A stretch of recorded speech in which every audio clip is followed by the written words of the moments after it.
आइए आज बात करते हैं मिल द्वारा प्रतिपादित उपयोगितावादी सिद्धांत की, या यूं कह लीजिए मिल ने बेंथम के उपयोगितावाद में जो संशोधन किया, आज उसकी चर्चा करते हैं।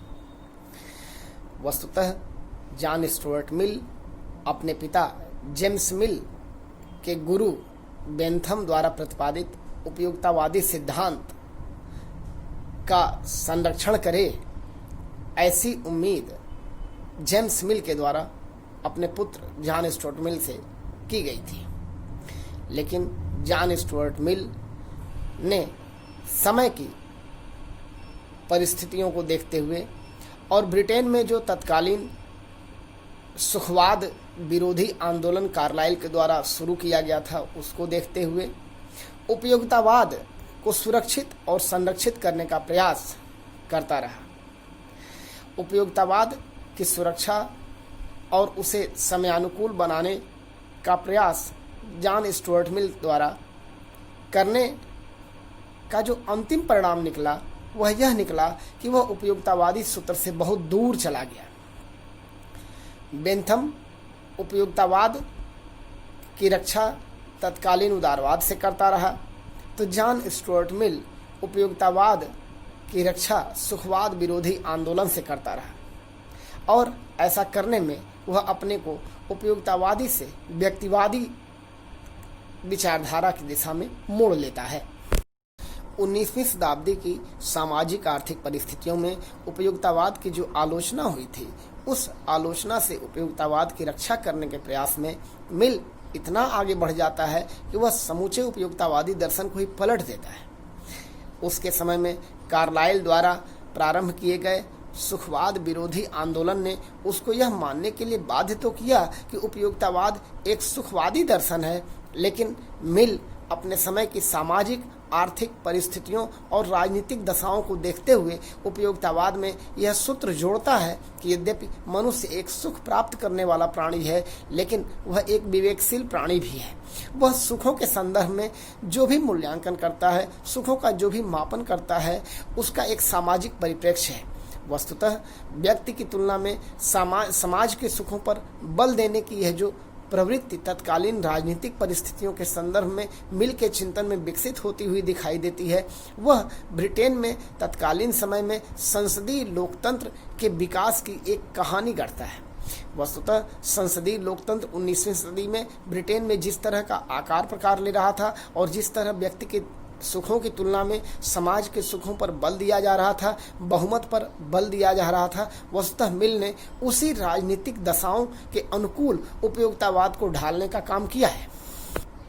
उपयोगितावादी सिद्धांत को समयानुकूल बनाने की दिशा में मिल सबसे पहली बात यह कहता है कि सुखों का सही मूल्यांकन मात्रात्मक नहीं, गुणात्मक होना चाहिए। वस्तुतः मिल बेंथम के इस कथन, जिसमें बेंथम कहता है कि सुखों की मात्रा समान है, तो पुष्पिन खेलना और कविताओं का पाठ करना दोनों समान रूप से उपयोगी हैं। इस कथन के प्रत्युत्तर में मिल तर्क देता है और कहता है यह बड़ी मूर्खतापूर्ण बात होगी कि सुखों का मूल्यांकन केवल मात्रा के आधार पर किया जाए, उसकी गुणवत्ता के आधार पर नहीं किया जाए। मिल अपनी बात रखते हुए कहता है कि एक संतुष्ट सूअर की तुलना में एक असंतुष्ट मनुष्य होना अधिक अच्छा है, और एक संतुष्ट मूर्ख की तुलना में असंतुष्ट सुकरात होना ज़्यादा अच्छा है। यदि सूअर और मूर्ख मनुष्य दोनों अपने सुखों से सहमत हैं, तो केवल इसलिए क्योंकि वह प्रश्न के केवल एक पहलू से परिचित है, और वह है केवल और केवल निजी सुख। जबकि जो दूसरा पक्ष है, जिसमें असंतुष्ट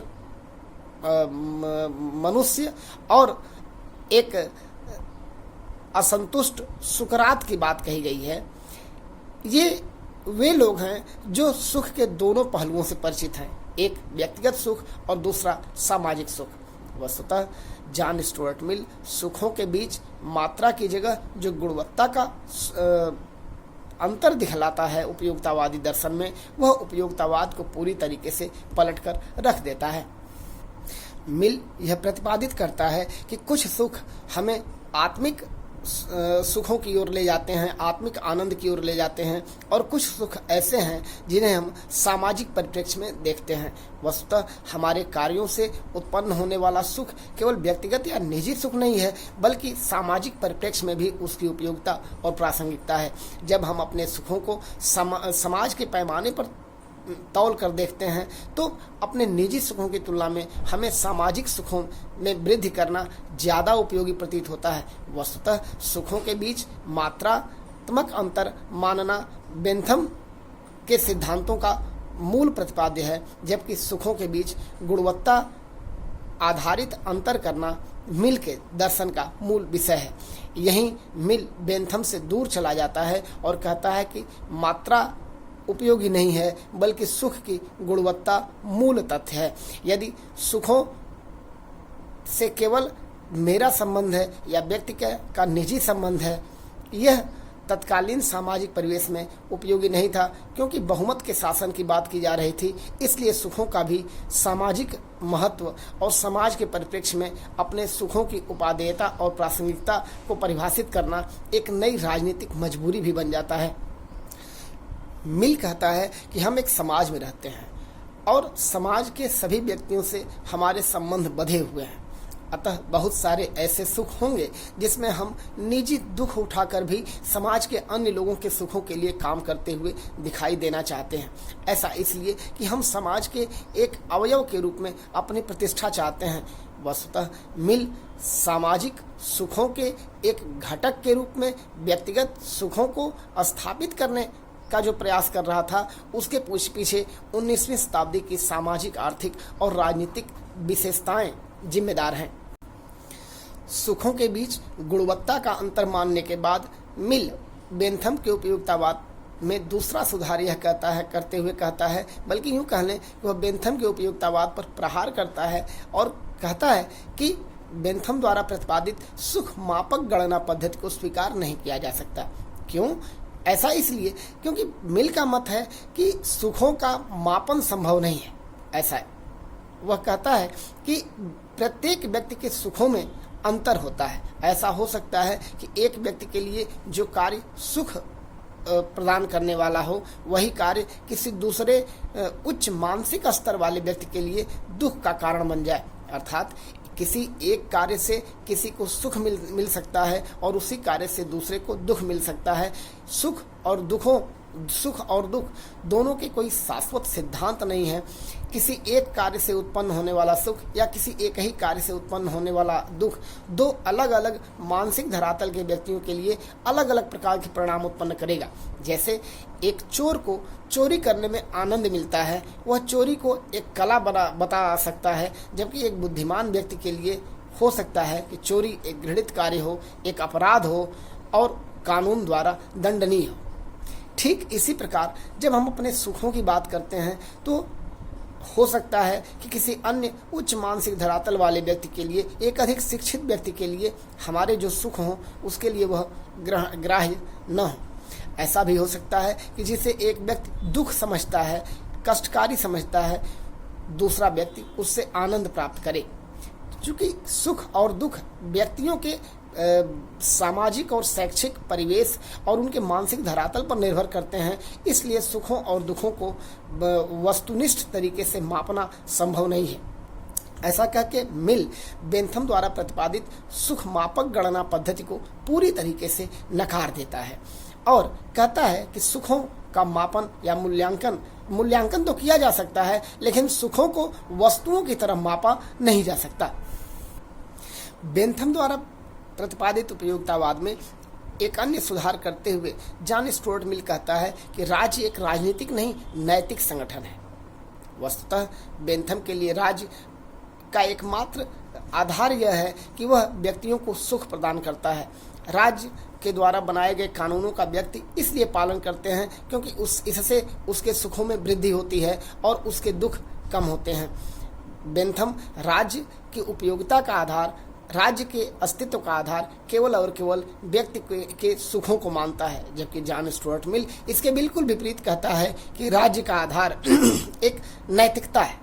मनुष्य एक नैतिक प्राणी है और नैतिक प्राणी होने के नाते व्यक्ति यह चाहता है कि उसके साथ वह व्यवहार किया जाए जो किसी को अपने ऊपर पसंद हो।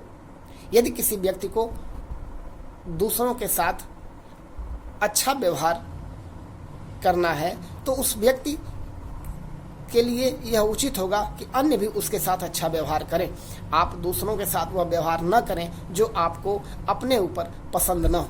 वस्तुतः इस नैतिक अवधारणा का प्रतिपादन करके मिल राज्य को राजनीतिक नहीं बल्कि नैतिक संगठन बताता है और कहता है राज्य का अस्तित्व केवल उपयोगिता के लिए नहीं है, वह लोगों के सुखों में वृद्धि के लिए नहीं है, बल्कि राज्य व्यक्तियों को उच्च स्तर की नैतिकता की ओर ले जाने वाला एक संगठन है। राज्य को नैतिक संगठन मानते हुए मिल यह बताना चाहता है कि राज्य मनुष्यों के हित के लिए है, मनुष्यों के केवल एकांतिक सुख के लिए नहीं है, बल्कि वह एक सामूहिक सुख की साधना का यंत्र है।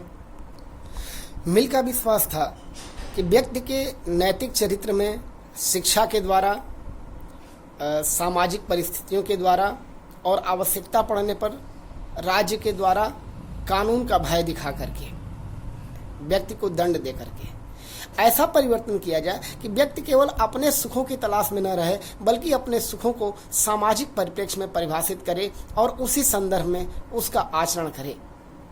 व्यक्ति को नैतिक बनाने की जो पहल है और व्यक्ति को केवल सुखों के पीछे भागने भटकने वाला प्राणी न मान करके उसे सामाजिक सुखों और सामाजिक कर्तव्यों के प्रति एक जागरूक मनुष्य के रूप में प्रतिष्ठित करने की जो पहल है, यह मिल को बेंथम से बहुत दूर कर देती है। मैक्सी का एक कथन है कि बेंथम का जो उपयोगितावादी सिद्धांत है वह भेड़ियों के समाज में भेड़ियापन और साधुओं के समाज में साधुपन को महत्व देता है, लेकिन जॉन स्टुअर्ट मिल का मानना है कि समाज कोई भी हो, चाहे भेड़ियों का हो या साधुओं का, उसमें एकमात्र कसौटी साधुपन को ही होना चाहिए, अर्थात अच्छाई को, एक ऐसे सुख को जो समाज के लिए वरेण्य हो, ग्राह्य हो, समाज के लिए उपयोगी हो, प्रासंगिक हो और समाज को आगे ले जाने वाला हो, प्रगति की दिशा में ले जाने वाला हो और वो सकारात्मक हो। ऐसे सुखों को ही स्वीकार किया जा सकता है। सुख केवल ऐसा नहीं होना चाहिए जो केवल किसी व्यक्ति के अपने निजी मनःस्थितियों पर निर्भर हो। वस्तुतः सुखों की सामाजिक उपयोगिता और प्रासंगिकता का प्रतिपादन करके मिल बेंथम के उपयोगितावाद पर एक प्रबल प्रहार करता है। बेंथम आर्थिक क्षेत्र में राज्य के अहस्तक्षेप के सिद्धांत का समर्थन करता है, जबकि जो जॉन स्टुअर्ट मिल है वह कहता है कि राज्य आर्थिक क्षेत्र में हस्तक्षेप कर सकता है। शिक्षा के लिए, रोजगार के लिए, कल्याणकारी योजनाओं के लिए, उद्योग धंधों में काम कर रहे कामगारों के लिए राज्य कानून बना सकता है। वह उद्योगों में काम करने वाले लोगों के लिए काम के घंटे निर्धारित कर सकता है। वह उद्योगों को सामाजिक उपयोगिता के आधार पर आगे बढ़ने में मदद दे सकता है और ऐसे उद्योगों को बंद करा सकता है जो सामाजिक रूप से उपयोगी न हो, सामाजिक रूप से लाभप्रद न हो, अर्थात समाज विरोधी उद्योगों को राज्य बंद करा सकता है और जो उद्योग समाज के हित में हो उन्हें आगे बढ़ने में मदद कर सकता है। अर्थात एक प्रकार से जॉन स्टुअर्ट मिल यह बताने का प्रयास कर रहा है कि राज्य आर्थिक क्षेत्र में पूरी तरीके से एक कंट्रोल्ड इकानमी की तरह व्यवहार करे और यह प्रयास करे कि उद्योग धंधे भी राज्य के मूल लक्ष्यों से भटके न। वस्तुतः जिस कारपोरेट रिस्पॉन्सिबिलिटी की बात आज की जाती है, जिस उत्तरदायित्व की बात, औद्योगिक घरानों के उत्तरदायित्व की बात आज की जाती है, उसके सूत्र मिल के चिंतन में मिलते हैं जब वो कहता है कि राज्य की जिम्मेदारी है कि उद्योग धंधों से सामाजिक उपयोगिता की दृष्टि से कुछ उपयोगी काम कराए। तो यह राजनीति विज्ञान के दर्शन में औद्योगिक घरानों को सामाजिक उत्तरदायित्व की दिशा में धकेलने का एक प्रथम प्रयास माना जा सकता है। बेंथम के उपयोगितावाद में मिल एक बड़ा सुधार तब करता है जब वो कहता है कि स्वतंत्रता उपयोगिता से अधिक उपयोगी है। किसी व्यक्ति का सुख के लिए प्रयास करना गलत नहीं है, लेकिन केवल अपने सुख के लिए प्रयास करना और समाज के सुखों की अनदेखी कर देना गलत है। यदि किसी व्यक्ति के ऐसा करने से लोगों की स्वतंत्रता आहत होती है, लोगों की स्वतंत्रता संकट में पड़ती है, तो उस व्यक्ति के सुखों को राज्य रोक सकता है। वस्तुतः मिल यह बताने का प्रयास कर रहा है कि हम जिस समाज में रहते हैं वहाँ स्वतंत्रता सबसे उपयोगी सूत्र है। इस स्वतंत्रता के परिप्रेक्ष्य में ही हमें अपने सुखों को परिभाषित करना होगा और हमारी स्वतंत्रता दूसरों की स्वतंत्रता से भी बधी हुई है, क्योंकि हम एक समाज में रहते हैं। कुल मिलाकर जॉन स्टुअर्ट मिल यह बताने का प्रयास कर रहा है कि जो सामाजिक हित है वह वैयक्तिक हित से कहीं अधिक ऊंचा है और हमारे अपने सुख हो चाहे हमारी स्वतंत्रता हो, उसको इसी परिप्रेक्ष्य में परिभाषित करना चाहिए। वस्तुतः जॉन स्टुअर्ट मिल बेंथम के उपयोगितावाद से अपने को बहुत दूर लाता है। सीएल वेपर का एक कथन है जिसमें वो कहता है कि उपयोगितावाद की अपने समय में की जाने वाली आलोचनाओं से उपयोगितावाद को बचाने के प्रयास में जॉन स्टुअर्ट मिल बहुत आगे निकल जाता है और जब वो अपना उपयोगितावादी चिंतन मनन बंद करता है तो उपयोगितावाद उसका वैसा ही, तो उसमें उपयोगितावाद बचता ही नहीं है। यदि किसी दार्शनिक के बारे में यह कहा जाए कि उसने किसी बच्चे को टब में नहलाया धुलाया, लेकिन टब का पानी फेंकने से पहले उस बच्चे को टब से बाहर निकालना भूल गया, तो कुछ ऐसा ही जॉन स्टुअर्ट मिल ने उपयोगितावाद के साथ किया।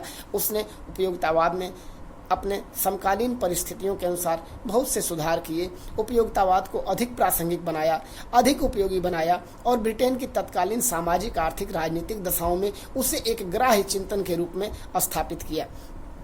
बेंथम की आलोचना मिल करता है और आलोचना करने के बाद जो उपयोगितावाद बचता है वह ब्रिटेन की तत्कालीन सामाजिक आर्थिक राजनीतिक दशाओं के अधिक अनुकूल है। बेंथम समय के जिस बिंदु पर अपने उपयोगितावाद का प्रतिपादन कर रहा था वह समय ब्रिटेन में संसदीय लोकतंत्र के स्थापित होने का था, स्थापना का अभिक्रम चल रहा था और मिल समय के जिस बिंदु पर खड़ा है वहाँ संसदीय लोकतंत्र पूरी तरीके से स्थापित हो गया है। एक संसदीय लोकतंत्र जहाँ बहुमत के शासन की बात की जाती है, जहाँ उत्तरदायित्व की बात की जाती है, जहाँ नियमित निर्वाचन की बात की जाती है, जहाँ जनता के सरोकारों की बात की जाती है, उस समाज में कोई व्यक्ति केवल अपने सुखों के लिए कैसे काम कर सकता है, यह मिल के सामने एक बड़ा प्रश्न था। और इसी प्रश्न और इसी पहलू से वह उपयोगितावाद को एक दूसरी दिशा में लेकर जाता है, जहां उपयोगितावाद को सामाजिक उत्तरदायित्व के परिप्रेक्ष्य में परिभाषित करने का प्रयास किया गया है और मिल ने यह काम बहुत अच्छे ढंग से किया है।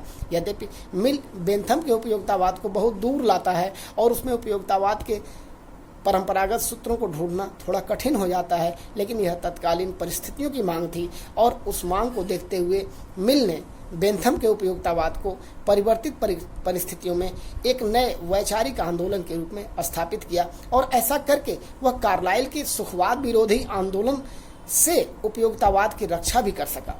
क्योंकि उपयोगितावाद की आलोचना में कार्लाइल ने कहा था कि यह सुअरों का दर्शन है, लेकिन मिल ने यह बताया कि यह सुअरों का दर्शन नहीं है, बल्कि इस दर्शन में कुछ ऐसे सूत्र हैं जिसे स्थापित करके हम तत्कालीन सामाजिक आर्थिक राजनीतिक संस्थाओं को एक नया आयाम दे सकते हैं। सेबाइन ने जॉन स्टुअर्ट मिल के उपयोगितावाद में किए गए संशोधनों को 4 सूत्रों में बांटा है। पहला, जॉन स्टुअर्ट मिल ने उपयोगितावाद को सुख और दुख के तराजू से बाहर कर दिया और बताया कि सुख और दुख के तराजू पर रखकर उपयोगितावादी दर्शन तत्कालीन समय में प्रासंगिक नहीं बना रह सकता। तत्कालीन परिस्थितियों में व्यक्ति की गरिमा, the dignity of individuals, Britain में एक नए राजनीतिक दर्शन के रूप में समादृत हो रहा था, स्थापित किया जा रहा था। अतः ऐसी परिस्थितियों में किसी व्यक्ति द्वारा केवल अपने सुखों के पर बल देना और समाज के सुखों की उपेक्षा करना यह किसी भी दृष्टि से उचित नहीं माना जा सकता और जॉन स्टुअर्ट मिल ने उसी दिशा में काम किया।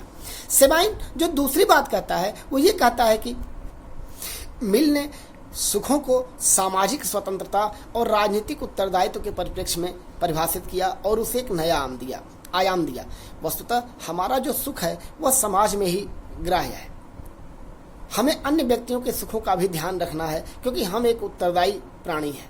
यदि हम समाज के प्रति उत्तरदायित्व का निर्वहन नहीं करेंगे, यदि हम राज्य के प्रति उत्तरदायित्व का निर्वहन नहीं करेंगे, तो फिर हमारे सुख जो केवल हमसे जुड़े हुए हैं, समाज उन सुखों की परवाह नहीं करेगा। ऐसा कह के जॉन स्टुअर्ट मिल तत्कालीन ब्रिटिश संसद में बहुमत द्वारा प्रतिपादित कानून और अल्पमतों की उपेक्षा का एक नया चित्र प्रस्तुत करता है।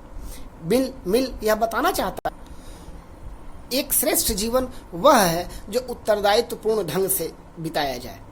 एक श्रेष्ठ जीवन वह है जिसे उत्तरदायित्वपूर्ण ढंग से बिताया जाए। ऐसा नहीं कि हम केवल अपने सुखों की ही साधना करें और अन्य व्यक्तियों की उपेक्षा करें। यह मिल की एक बड़ी उपलब्धि है कि उसने सुखों को सामाजिक परिप्रेक्ष्य में एक नई दिशा दी और तत्कालीन राजनीतिक संस्थाओं को इसके माध्यम से मजबूती दी। जो तीसरी बात सेबाइन कहते हैं वो ये है कि राज्य का कार्य नकारात्मक नहीं बल्कि सकारात्मक है। राज्य व्यक्ति के व्यक्तित्व का इस प्रकार से विकास करे कि जब वह अपने सुखों के बारे में चिंतन करें तो उसका आधार सामाजिक उपयोगिता और ग्राह्यता हो।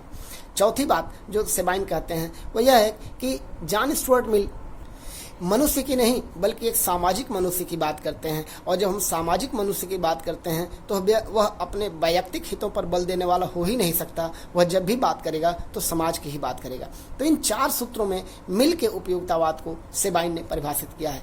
वस्तुतः मिल का चिंतन ऐसा है जैसा कि आइवर ब्राउन ने कहा कि उसने उपयोगितावाद को अस्त व्यस्त तो किया लेकिन उसे अधिक मानवीय बना दिया, और उपयोगितावाद को मानवीय बनाकर तत्कालीन समाज की एक उपयोगी, प्रासंगिक और प्रगतिशील विचारधारा के रूप में स्थापित करना और तत्कालीन सुखवाद विरोधी आंदोलन से उसकी रक्षा करना, यह मिल का एक बहुत बड़ा योगदान है और इस रूप में उसे सदा याद किया जाएगा।